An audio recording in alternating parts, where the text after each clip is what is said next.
I have a couple of questions. One has to do with some discussion regarding aromatase inhibitors.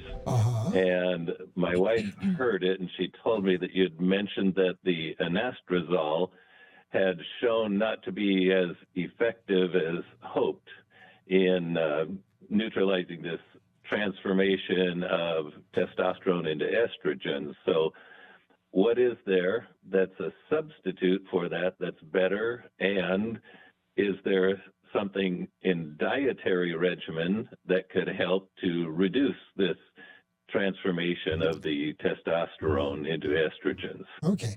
Well, I think there may be some misunderstanding there. The aromatase inhibitors are very effective. That's right. At preventing the production of estrogen from testosterone. What's different is we are now less aggressive about wanting to stop that transformation. Okay.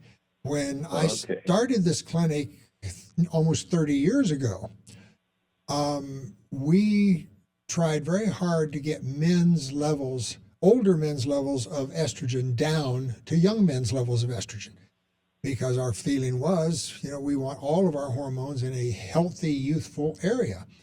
Older men tend to have more body fat. Yeah. And body fat contains the aromatase that converts testosterone into estrogen. So we used very low doses of aromatase inhibitors to prevent that conversion. That's right. And the reason we needed to do that was because we're replacing testosterone. If it was physiological levels, maybe we didn't need to do that. That's right. But if you're changing physiology, then you have to prevent the problem. If we raised your testosterone by 300%, we didn't want to raise your estrogen by 300%. Exactly. Especially if you have a lot more visceral fat. Right. Now, in the intervening decades, our philosophy has changed a bit.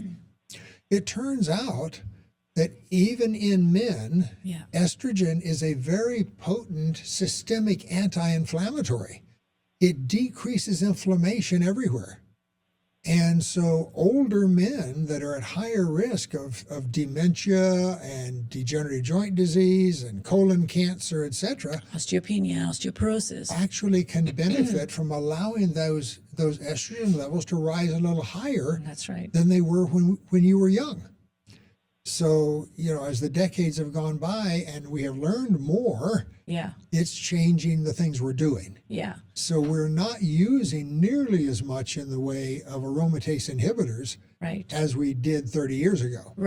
What we're working on more now is the visceral fat. So with the help of the in-body, we know that if your visceral fat level is rising, that is going to be detrimental to you as a guy on testosterone replacement. So it's like, don't kill the side effect of the product. You have to work on what is causing the problem. The problem is not the estrogen. The problem is the visceral fat.